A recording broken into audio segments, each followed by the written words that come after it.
one of the things that I was talking with someone the other day, and they shared with me that, hey, employers are branding, they're putting their information out there, but really it doesn't seem genuine. And the person used this term gaslighting. Hey, these brands are just gaslighting. Can you talk a little bit about that, and how does a company make sure that they're not gaslighting? So you nailed it. Branding is about emotion. Psychologically, companies are trying to engage customers on an emotional level because we as humans tend to act off of our gut instead of an objective way. And so when we talk about employment branding and authenticity there, we want to make sure that we are being transparent of who we are. Maybe we're not a very diverse company yet. Be authentic about that. Hey, we're working to increase our diversity in our workforce. Right now, maybe we are at a 60-40 male to female employee stat. Own that, but that also talk about, here are the things that we're doing to improve that. We're recruiting at certain locations. We're targeting certain groups and societies to make sure that they're aware they're also welcome here.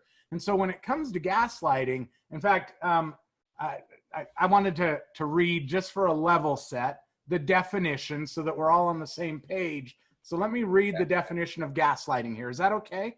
Yeah, let's get that, because I had to look it up myself. So gaslighting is to manipulate someone by psychological means into questioning their own sanity. That's a very deep definition. So if a company is trying to engage emotionally with consumers or potential candidates and staff, they need to be authentic there so that when that individual reads that, they're not questioning, saying, well, wait a minute, I thought you stood for this, but you're coming across totally different. That can be considered as a gaslighting marketing moment, which is inauthentic. Be authentic with how you're communicating, whether it's visually, whether it's through recorded message or video message. Present yourself in a way that really attracts that diverse group to you. Yeah, I think that I really appreciate you sharing that. Candidates are looking for that genuine messaging that comes out of that employer. I did some examples the other day where I was going through and looking at just different companies' websites and what's their messaging relative to what people are saying about that company. And one of the things that really stood out was the need for transparency, where you hear people say all the time they love working for this company because they're one of the best places to work. Do you have any advice for companies on how they get to that level of transparency and how they make their brand be authentic and genuine?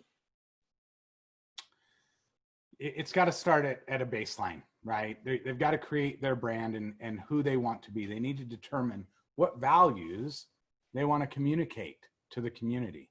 They need to identify and address the community that they're in. If you're a local based company that serves your local community, identify the community that you're talking to and that you're attracting, because even in your employment brand, you want to attract applicants and candidates that are going to be representative of the community that they're serving. Now, if it's a regionalized, you might have a couple of different messages that you're going to share on a regional basis. National, again, it just gets a little bigger.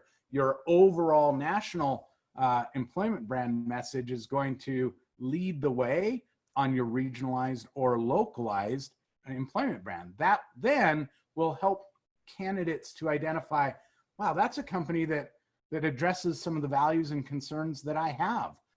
I need to research them more and see if that's a place that is a fit for me.